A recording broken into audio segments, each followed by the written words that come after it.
Okay, today we have a very special presentation by Bill Savidge. And for those of you who are new to this committee, Bill was the man before for the CBOC, and he is the one who did the training when I joined the CBOC. And Bill has moved on to bigger, better things, and has we don't know that, do we? But he's given us some information on the school facilities funding in California, and thank you very much for being here, Bill. Thank you. Thanks, Madam Chair. Nice to be here again. Bill Savidge, I'm the Assistant Executive Officer for the State Allocation Board, and I'm going to explain later on what the State Allocation Board is. So, partly I was lucky enough to be here as the engineering officer from 2003 to 2011, and really remember building some amazing schools here in West Contra, Costa, and working on some projects that are just now getting started, even in their construction. But it's wonderful to be back here. Thank you for having me. I want to share with you just a few thoughts about where we are, and when I say we, I mean the state of California, and including the state of California and the locals together, all of us, in our quest to build school facilities to meet our goals of 21st century learning in the state of California. This is De Anza High School. I had the opportunity to walk through the high school, the finished high school recently, and if you haven't done a tour out there yet, it's magnificent and just an amazing facility. So I want to cover with you a few things about what we've done as a state over the last more than a decade in terms of school facilities and what that's meant to us in many ways, and also in terms of the debt that we've accumulated. I want to explain to you a little bit about the state's school facilities program, what the State Allocation Board is, and talk to you about some of the challenges and opportunities that we have as a state going forward when we think about school facilities and funding school facilities. So first of all, we have been engaged in California since 1998 in a major effort regarding school facilities, both new construction and modernization throughout the state of California. And we have met huge growth needs, not really as much in West County here as many areas in Southern California, in the Inland Empire, in the Valley, where there's been huge population growth, new subdivisions all over the state, and those come with schools to house the children that move in with those units. But we've also modernized many schools. This has been at the same time where the state has committed itself to infrastructure spending in many other areas, like higher education, like transportation, like natural resources. And so one aspect of that is it has increased our debt as a state, and I want to take you through some of that. And I want to also remind us of the amazing contribution that local communities have made with general obligation bond funding. So let me start out by looking at what have we done over the last 13, 14 years, from 1998 to 2011. We've spent as a state, or committed to spend as a state, $118 billion on school facilities. And the breakdown that you can see that's on the screen, statewide bond measures totaling $35.4 billion, local bond measures, like the ones in West County, totaling $66.2 billion, developer fees estimated at about $10 billion, and deferred maintenance spending by the state at about $6.2 billion. This is a huge commitment of the state and all of the localities together to care for our kids, to modernize our schools, and to build new schools. And it's a critical partnership between the state and the local areas. And right now, if you do the numbers over here, it's about a 70-30 split in terms of the overall gross revenues that were put in, that the locals have put in 70% of the share of funding for school facilities, and the state has put in about 30%. What has that meant for the state, though? Let's walk back and say, what has the state of California in its ability to issue statewide bonds that are approved by the voters, one thing that's meant, and this is a graph of the change in state general obligation bond debt, not just for school facilities, but for all infrastructure investments in the state of California. From 2003, about $33 billion, to 2012, total state bond geo debt, $92.6 billion. And one of the impacts of that, now these general obligation bonds that are approved by the state for infrastructure spending are paid through the state's general fund, okay? And so the next chart will show you what that's meant in terms of debt service. The state's general fund services the debt, and you can see that the debt in 2012 is approaching 8% of revenues. And that's, you could look at this as a debt issue, or you could also look at it as a revenue issue. I think the revenue for 2013 is going to be substantially higher than 2012. That's already being felt in Sacramento. And so this will go down as we enter the next year, but partly as a result of revenues increasing. The state has made several commitments, and they're looking at others, but a good example of statewide bond commitments are for high-speed rail. And we're building the first contracts totaling almost $1 billion have been let for the building of the high-speed rail. The state has to balance infrastructure needs, and schools are an infrastructure need in the state of California. So we need to balance them all and figure out what all of us as a state can afford in terms of the debt service that we have. For local school districts, there have been some impacts of debt, and there have been impacts also of the financial crisis. That's had a huge impact on the housing market. It's had a huge impact on the assessed valuation in districts. And so local funding has had some contractions also. And for local general obligation bonds, as districts pass bonds with a 55% majority, and there are limits, there are tax limits on the bonds that are passed by the locals. You can't exceed $60 per 100,000 of assessed valuation, as you know, for a Prop 39 bond. And there's also an overall bonding capacity limit of 2.5% of assessed valuation under the education code that's not connected with the Prop 39 bonds. The 2.5% limit can be waived in this district and many others in the face of declining assessed valuation, have gotten those limits waived in order to continue their facilities program. But it does create a crunch, if you will, and has created a crunch for school districts. And what becomes critical is cash flow and how the projects proceed. In many districts, Los Angeles Unified School District has over $7 billion of local bonds that were approved that they've only just now been able to start issuing because their assessed valuation declined so heavily during the financial crisis. So as we begin to get out of the recession, it restores the assessed valuation of the district and increases the ability of the local districts to issue bonds. But it's just part of the overall picture. We've made an incredible commitment to build schools, but there's a lot of issues and constraints related to debt as we continue forward. And I'll talk about this again in a minute when we look at what the governor has to say. What is the state school facilities program? So I'm not sure how much you know, or whether you've already had a presentation, so I don't want to make this too basic, but I thought I'd cover some of the really fundamental issues of how the state's school facilities program works. There are 4 bond measures that have been passed by the voters since 1998. You can see them listed there. The last bond was in 2006, Proposition 1D, and there's a lot of pressure at the state level to consider another bond, and there's a lot of pressure and a lot of reasons why we're also maybe not considering another bond.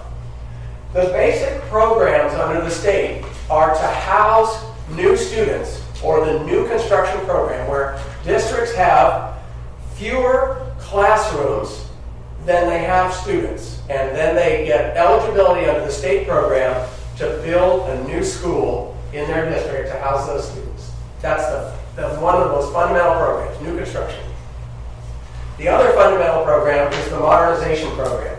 And the modernization program basically provides eligibility for local districts that have buildings that are more than 25 years of age or portables more than 20 years of age, and students that are still in those buildings, and they can receive funding from the state to modernize and assist in modernizing those buildings. It's a matching program. So the state, for new construction, pays 50% of the allowable costs, and local districts pay 50%, and the school is built through the partnership of state and local districts. For modernization, the state pays 60% of the eligible costs, and the locals pay 40%. In addition to the two major programs, new construction, modernization, there are a huge number of special programs at the state that have various funding levels that are available to assist districts in meeting specific needs as they come up. One element that's important is called the financial hardship program, and that is when a district meets the criteria for financial hardship, the state will pay 100% of the cost to build or modernize facilities for that school district or county offices of education for the work that they do.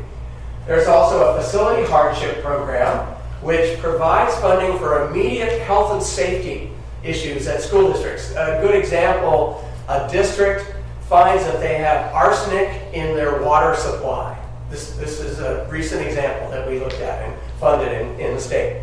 You come to the state, figure out a formula to fund that, and the state provides immediate facility hardship. The project goes to the front of the line, in front of every school district, and it's funded as soon as there's cash available. There are programs to house charter schools and modernize charter schools. There's an overcrowding relief grant to remove portables from school district sites. There's a critically overcrowded schools program to reduce overcrowding at overcrowded sites. There's a career technical education facilities program, a seismic mitigation program, a joint use facilities program, and a high performance incentive grant program. And I'll explain a few of those maybe in the context of what have these programs meant to the West Contra Costa Unified School District.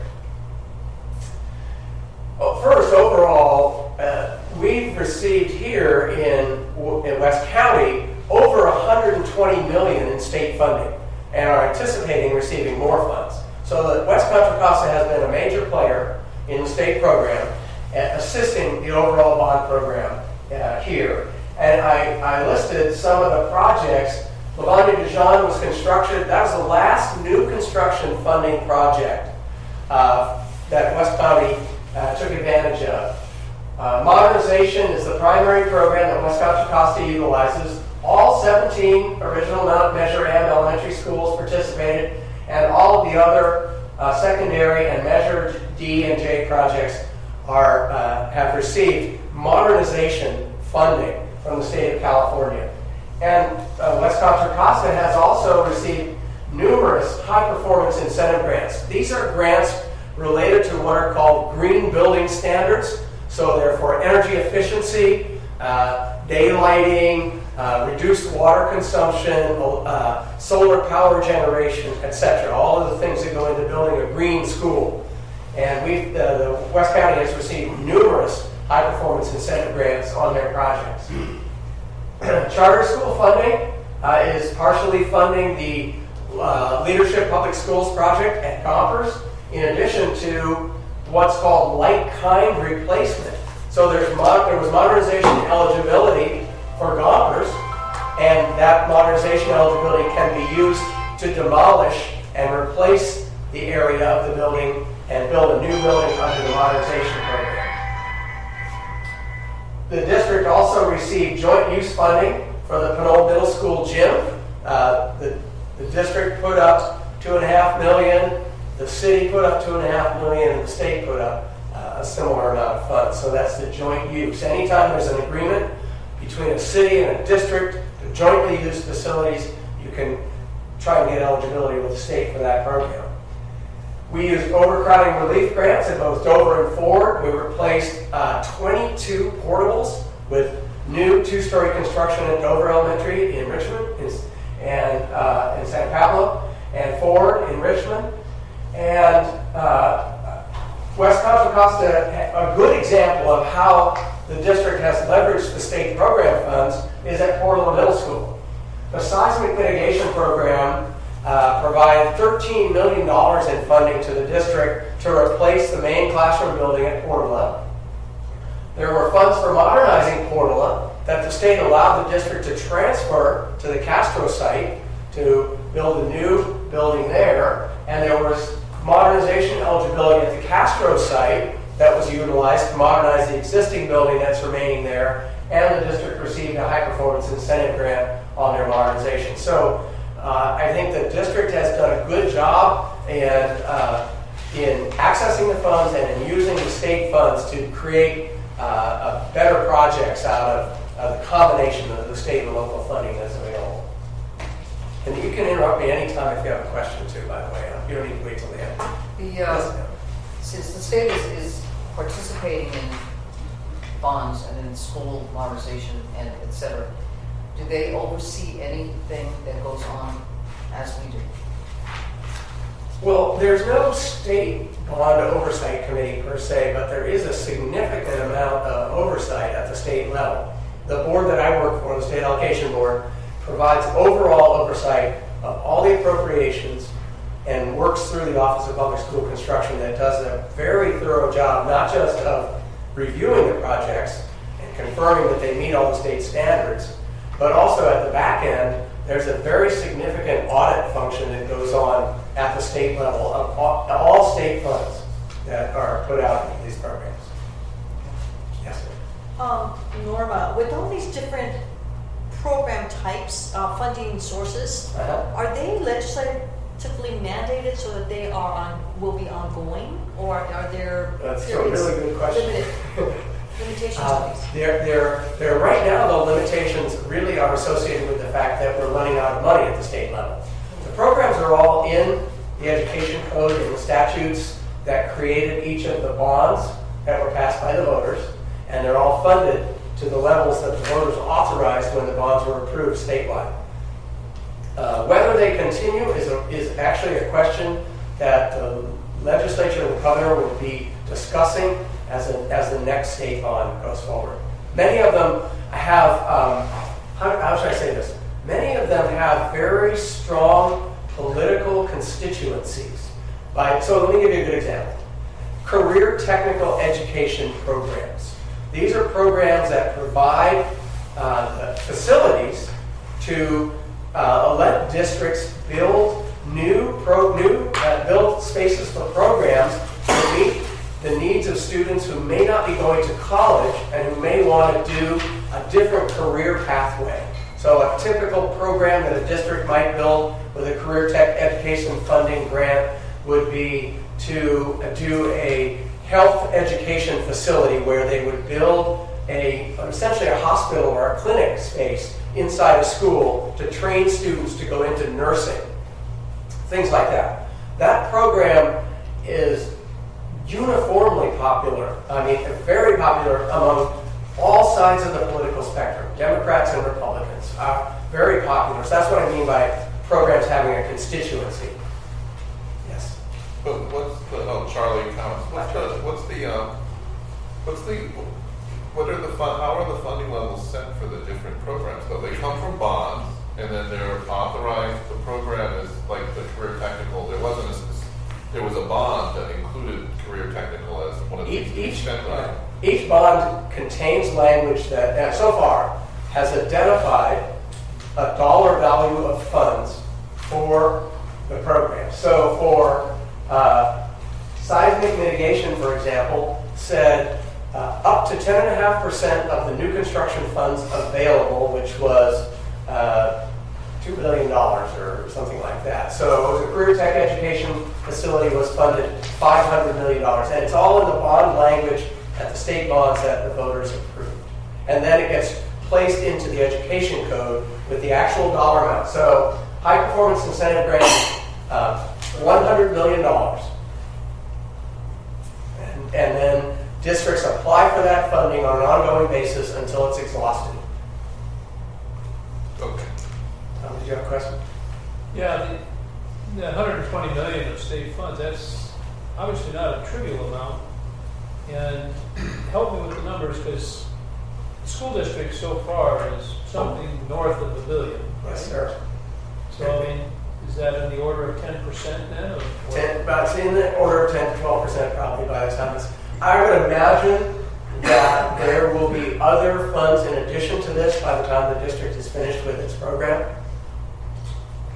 So as we come to monitor our dollars spent, there's these state-colored dollars, and then there's our local bond dollars. I mean, could they get sort of commingled, I assume?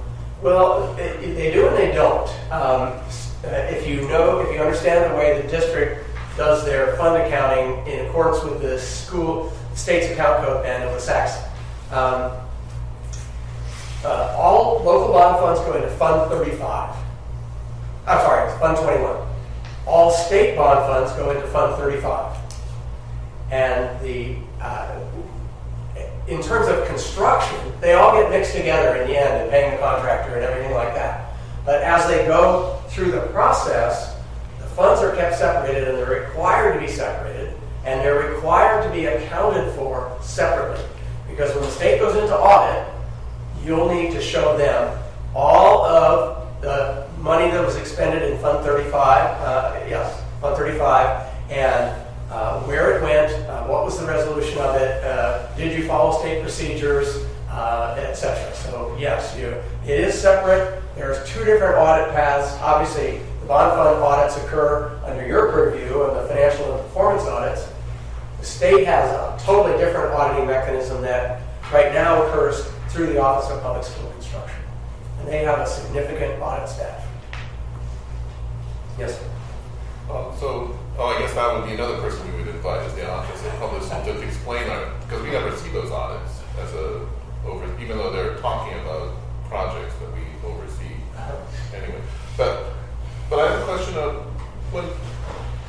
do you ever look at the state level? It doesn't matter as much for us. So we look at the 120 million and we're saying, oh, that's great because it's coming to us. But does the State Allocation Board ever look at the distribution from district to district in terms of ADA? I mean, isn't it possible that some districts are just so successful that just because some districts are more, there's a problem with any grants-based mechanism is the success of a particular entity at getting grants, it doesn't necessarily match equity concerns about, that's money that's not being used somewhere else where they're probably not as good at writing grants. Do you look at the distribution at all at the staff level? We do. We look at it at the staff level and we take information about it to the board and it's available on the OPSC website, Office of Public School Construction website. We look at the distribution of funds by program, we look at the distribution of funds by county, by regional area, and we look at the number of square feet of new classrooms built, we look at expenditures for modernization and new construction, we look at a variety of indicators throughout the state because I'll get to the membership of the board in a second. The board is made up partly of legislative members and they want to know, okay, are things coming to my district or my neighboring district or where are they going? So we definitely look at all that. Well, I was just thinking of just per district, but per ADA in the districts. Are certain districts getting, if you looked at the total expenditure, would there be wide variations? There are some variations, yes. And that number that's publicly available is a per ADA number? Or No, it's not a per ADA. I don't know if we've done a per ADA calculation, but we've done it mostly by county and district, regional area of the state. Pardon me, ATA? I'm sorry. Average daily attendance. When you go to the ed data site, you can see the operational budgets for all these districts broken up by ADA, but you don't see capital expenditure. Yes, sir. Orlando's Waters. Going back to revenue, I saw you trending going up toward the 8%. Is there a safety net in terms of projections? Have you scenarioed it to take a look at what the cap would be, what your bottom would be, and where the state is looking in terms of the revenue issue? The area and state government that's responsible for that is Treasurer Bill Lockyer. Okay. And he has in fact done exactly that. you go to the Treasurer's website, they have on there what's called the Debt Affordability Report. And they do that every year. And in 2011, he did a number of scenarios looking at, well, if you kept going, what would you get? If you stopped doing a certain amount of bonds, what would you get? If you stopped totally, what would you get? He takes this extremely seriously, and he's done a great job of making, it's been difficult for the state to navigate the financial crisis just as it has for the locals. And so he's done a great job of trying to maintain us in the sweet spot, but also still trying to fund all the infrastructure needs that we have in California. And there are many. Yes. I have a question about that same debt service chart. Yeah. The debt service for school construction projects doesn't count towards Prop 98, right? No, it does not. So that's an obscure advantage to education funding. It's not, Yes, it is. And you'll see the governor has some comments about that. Oh. All right. So where are we now? With the School Facilities Program, I'm going to use the acronym SFP, School Facilities Program. That's the state program. Our bond authority is allocated for all the major programs. There's limited funds remaining, and you can see some of them right here. These are the major amounts that are left. One of the things that happened during the financial crisis was that the state changed the way it sold its bonds. It used to be, back in the good old days, pre-2008, that the state sold bonds on a continuous basis, and they put it all the money into what was called the Pooled Money Investment Fund. And they took all the money, and then when any program that had bonds that needed money, they just went to that, and they took their monthly draw out of it and gave it to the school districts in our case, and went on their way.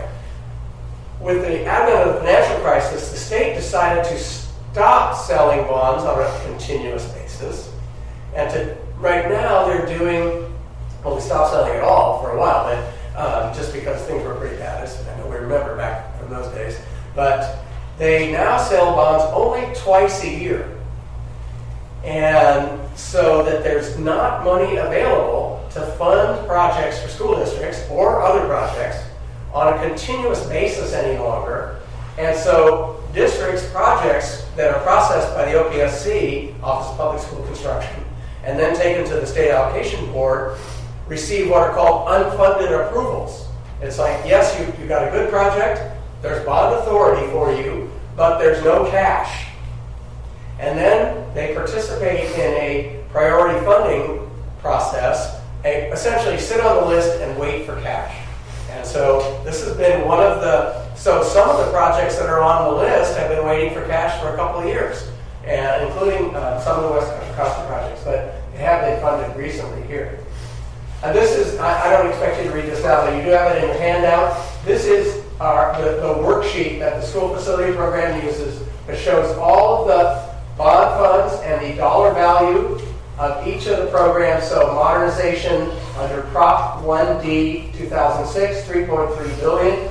And then it shows any remaining bond authority in the far right column, and it shows a variety of approvals that were made in March, approvals made in May, etc.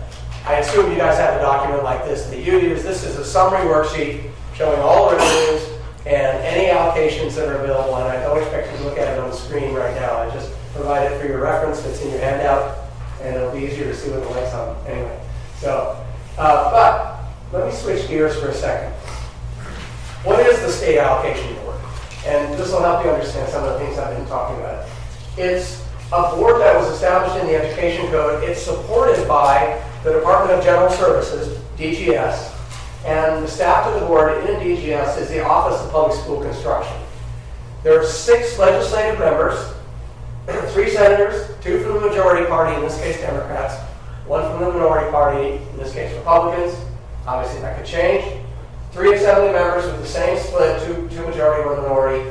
The director of the Department of Finance, the superintendent of public construction, the director of DGS, and a governor's appointee. The current members are shown here, just for your reference, including our state senator, Lonnie Hancock, who serves on the board.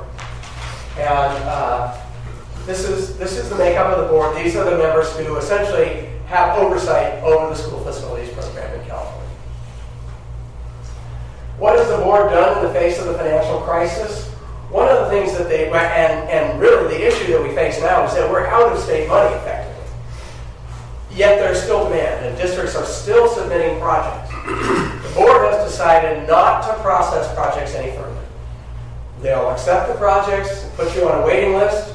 So if West Contra Costa has a current project that they submit, it would be reviewed to see if it's a complete application, but not processed, and be placed on what's called the SAB acknowledged list.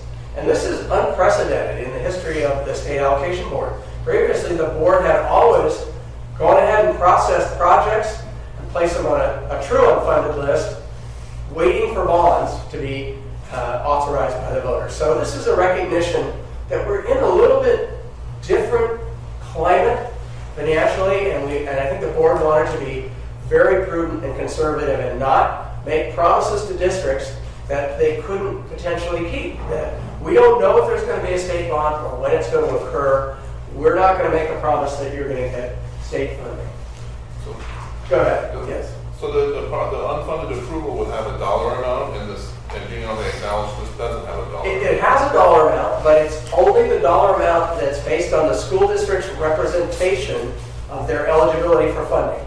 Not anything, because the district submits an application, and they say we are due 500 pupils at $6,000 a pupil, whatever that comes out to, $3 million or whatever. The state then if they process the application, the state reviews, OPSC reviews it in depth and says, no, you're actually only due 384, and you don't get 6, you get 5,550, whatever it is. So, yes, so the applications on the unfunded list are fully processed. Applications on the acknowledged list are not. So the problem, the difference is that the unfunded approvals, it would be legitimate to budget for them because you know they'll come through eventually. That's right, exactly. Whereas it wouldn't be legitimate to budget based on being on the acknowledged list and having the Right. nominal dollar. That's correct. And the other thing that the board has done is created some regulations. The way that districts get cash right now is what's called priority in funding. And you have to, if there's cash from a state bond sale available, you have to certify as a school district. And West Contra Costa certified, I think, 4 projects last time and got cash last month. You have to certify that you will be under construction within 90 days. And this was done, previously you had 18 months. If you received an apportionment, you had 18 months. The board and everyone agreed that that was too long and that they wanted to put cash out when they knew that districts were going to be shovel ready and could provide. They really wanted to stimulate the economy, frankly. They wanted money to go out and jobs to be created. And so they said, you have to certify you can be under construction in 90 days to get your cash. And so they've now said, well, if you don't certify, because we had many districts who sat on the unfunded list because they couldn't get their local match, the board has now said, if you don't certify 2 rounds in a row, that's essentially there's 2 certification rounds per year, then you're going to lose your project approval and forever.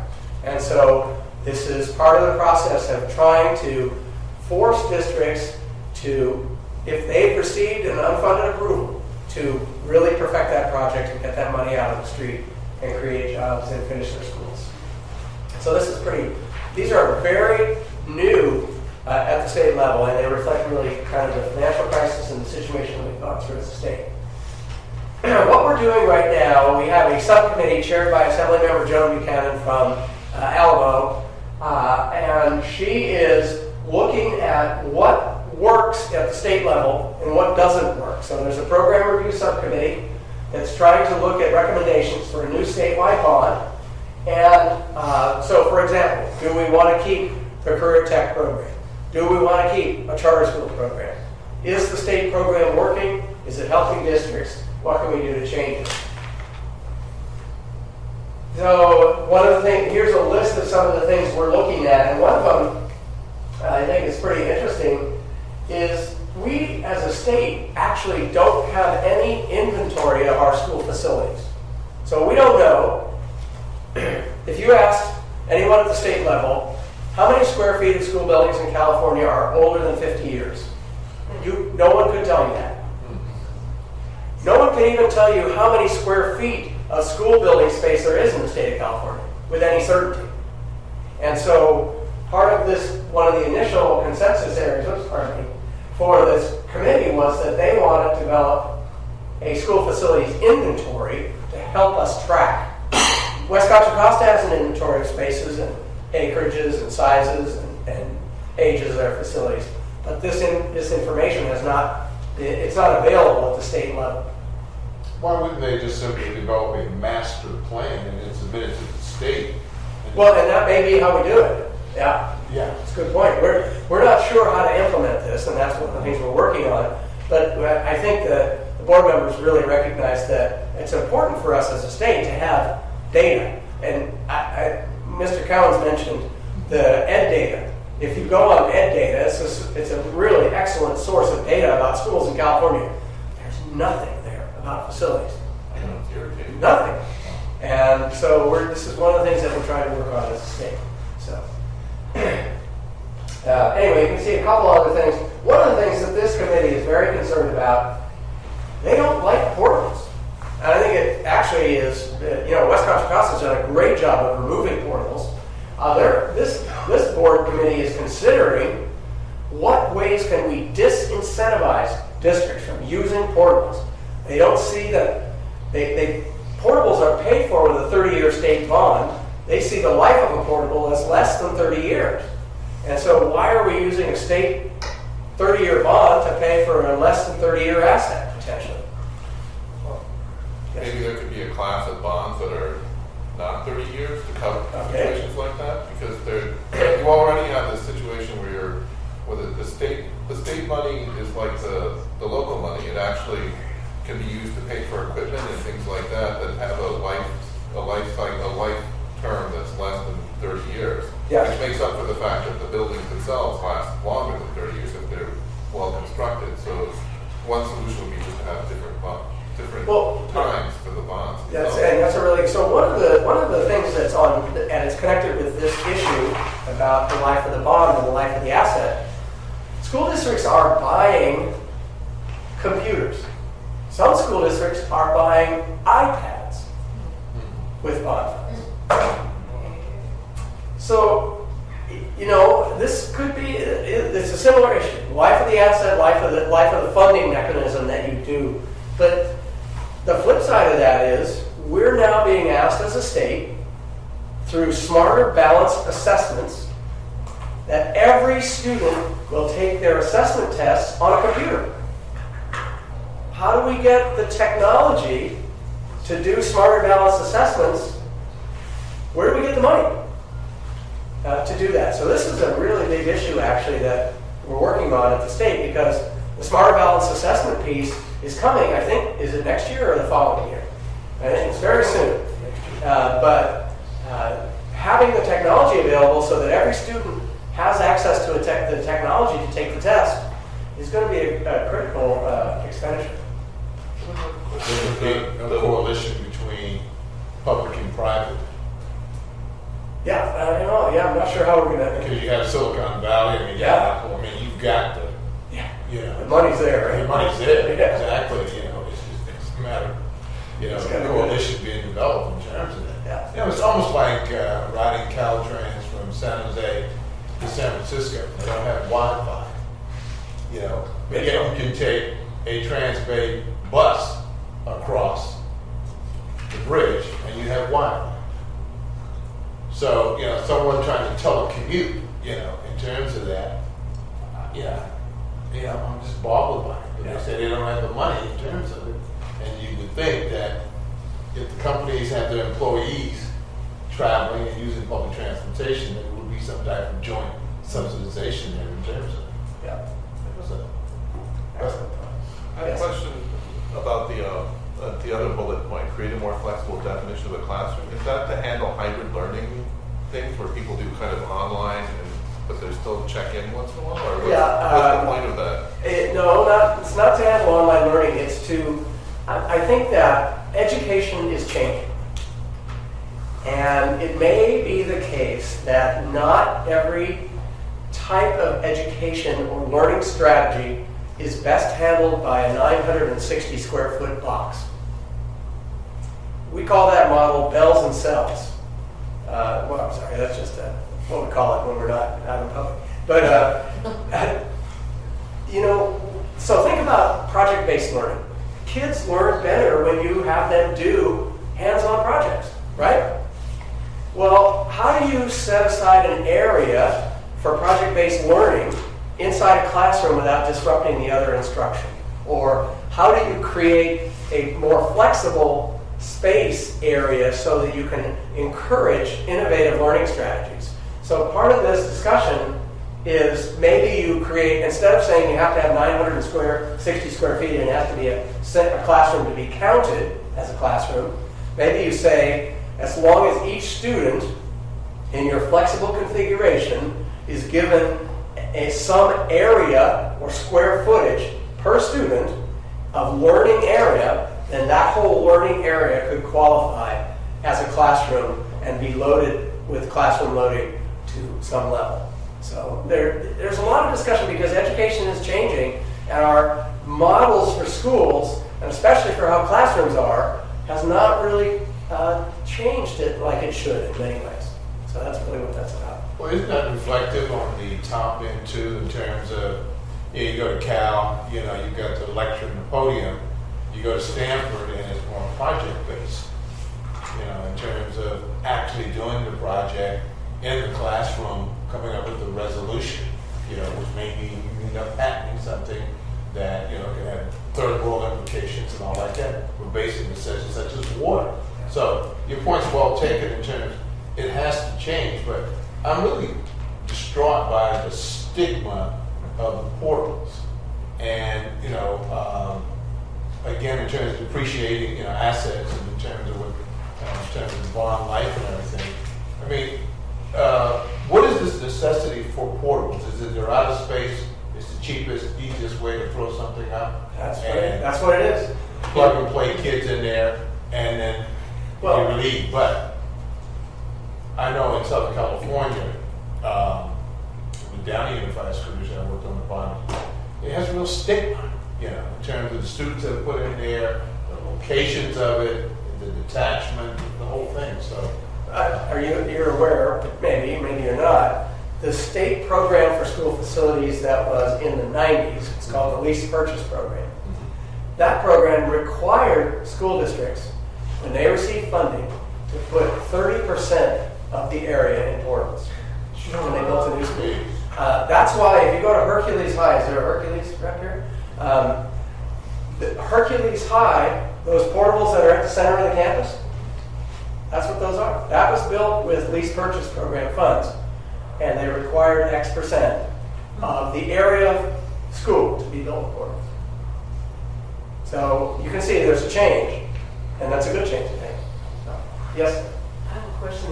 Being that everything's changing, and you're with the bond program, you have all these facilities that you may want to be on, looking at your years, you don't know how many years, and you have a certain amount, like 25 years versus 20 years, where you build a modernization of those things. So with that coming up with the new age and using new technology, how is the school district or the education department going to decide how much room should be given to a new school when you're having them doing less work in a classroom?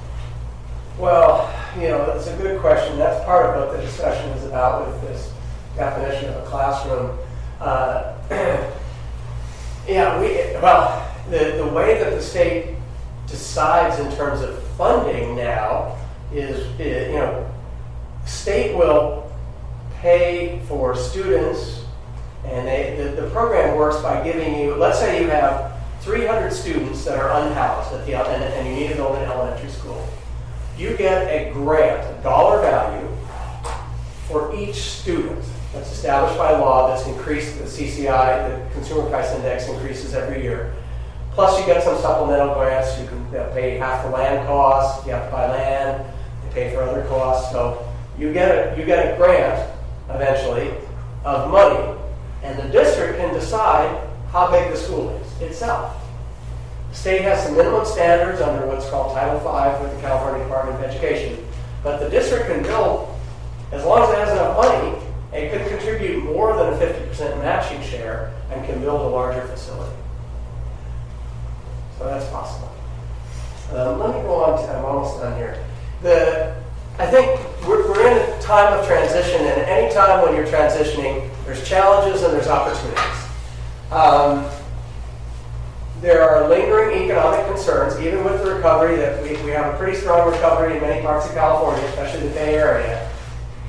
There's a lot of competition with school facilities for infrastructure support. The water bond is a good example.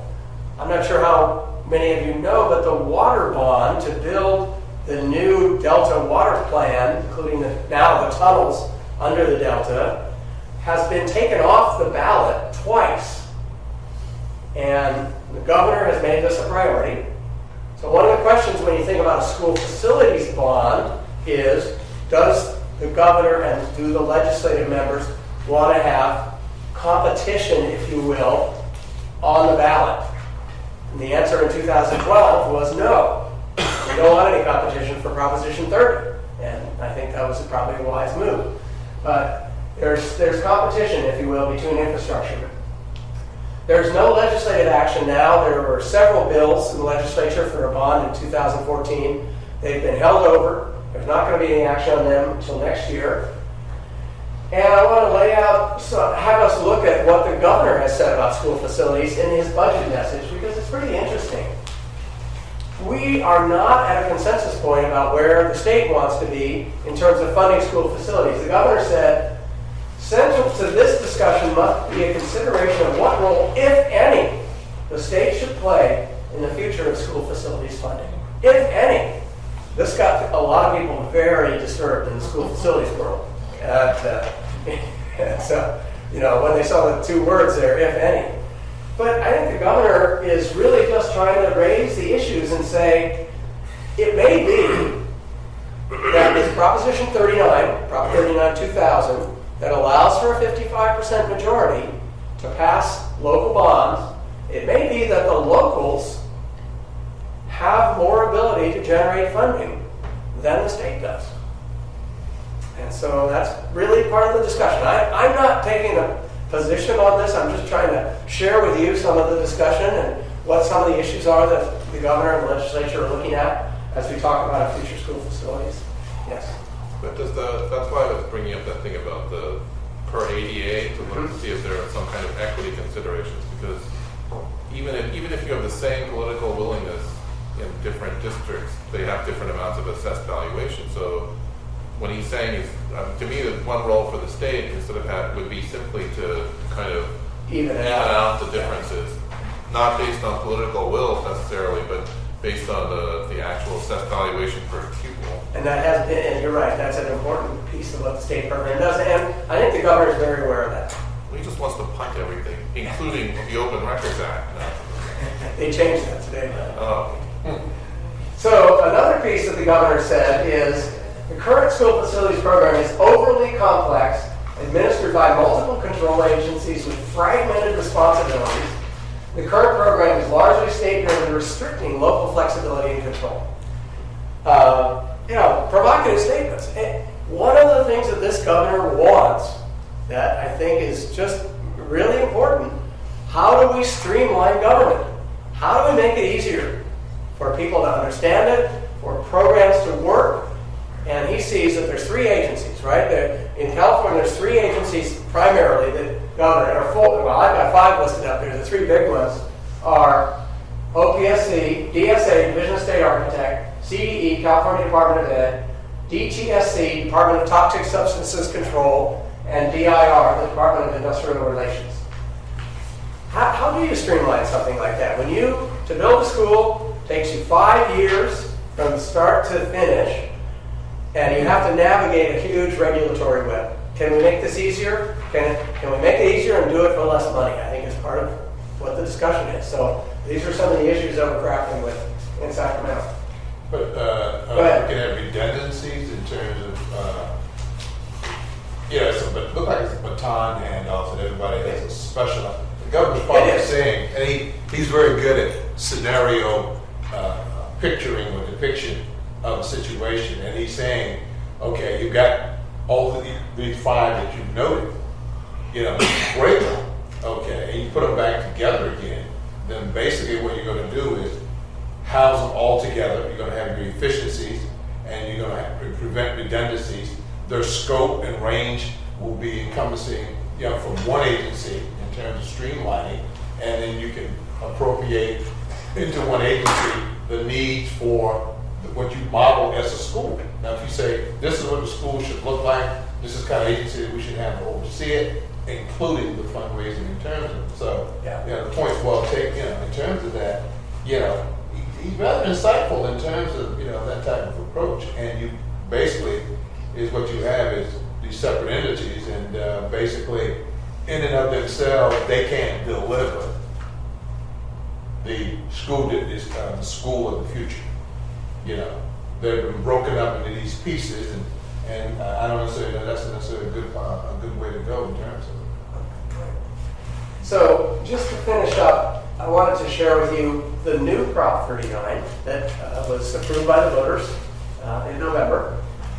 And it was changed to single sales factor, sales tax factor, or sales factor in California, and it has generated, or will be generating potentially over $1 billion of additional sales tax revenue for the state. About half of that, for the next 5 years, is about $550 million a year, is set aside for energy efficiency upgrades, and this was just approved in the budget process on Saturday, approved by the legislature. It's on the governor's desk to be signed, for community colleges and K-12 schools, and it includes a workforce development component in it, and it also includes, it's a direct allocation to school districts based on average daily attendance. So if you have 1,000 students, everybody gets $65 or whatever it is.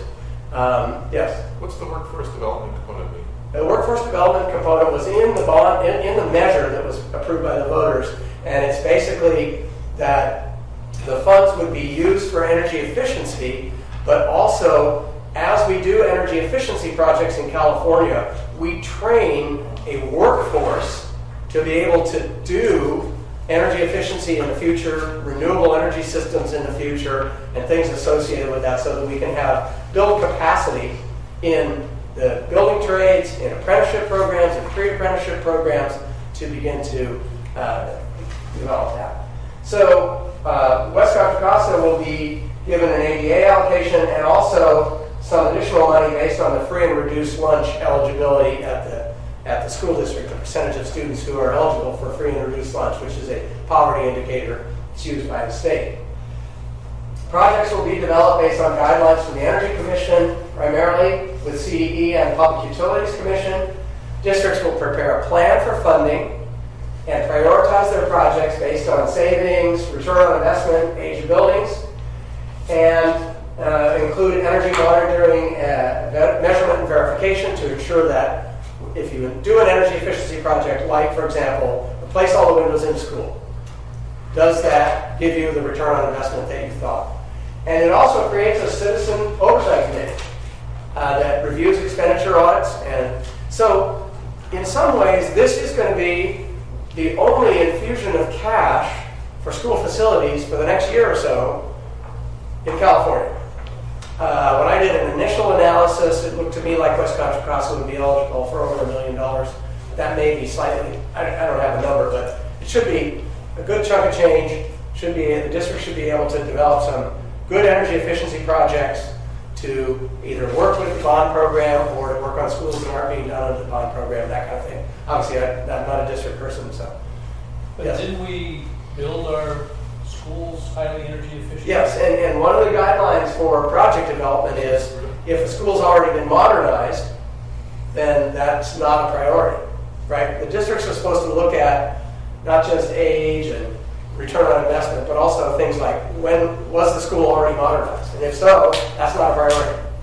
Look at ones that aren't modernized yet, things like But that. your baseline would come with the modernization, using the modernization for your ROI going forward. wouldn't it? Right, well, and another way to look at this would be, let's say the district had a project to modernize a school, and they were doing this much scope, and when they could take their Prop 39 money, and let's say they weren't going to replace the windows with double glazed. Okay. they could say, okay, one of my projects is going to be increase the scope on this modernization I'm paying with my state and local bond funds, leveraging, Right. and I will do Windows now. They give me a return on investment of, most for Windows, you can probably talk about 12 years, 10 years, whatever. So use that funding to supplement and increase the project scope with more energy efficiency beyond what you were already doing. Oh, okay. So that's some opportunities there. Is the Citizens Oversight Committee at Yep. a district level or? No, state level. It's a state Oh. citizen oversight committee. All right, another oversight. There you go. All right, I think I'm on my last slide. I don't want to lose everybody. Sorry. Let me give you a brief update on legislation related to school facilities that's in the legislature right now.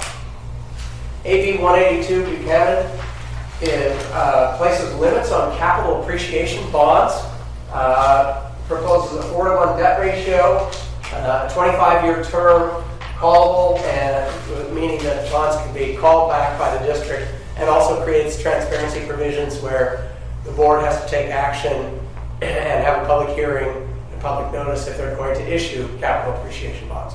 I assume you guys have already had a discussion about those in your committee or at some point? No? Okay, so anyway, these are bonds, capital appreciation bonds. You don't pay any principal or interest. You don't make any payments for a long period. Let's say it's a 40-year CAB. You don't make any payments for 25 years.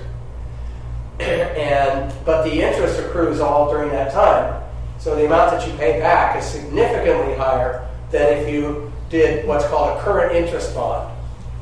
Current interest, you start paying immediately, and so your overall amount that you pay will be a lot less for current interest bonds. CABs are a much higher payment overall. So it's like a balloon mortgage. It's a little bit like that. The poster child for CABs is the Poway Unified School District in San Diego County.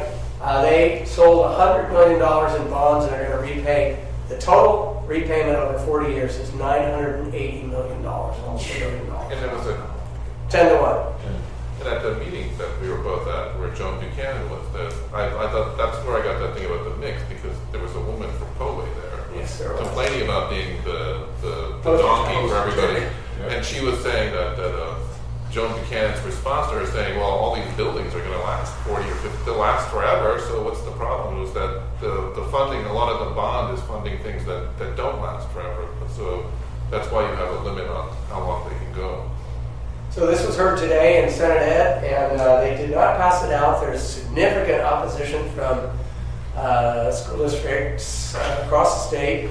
They're negotiating a compromise, but stay tuned. It'll be on Senate Ed next week.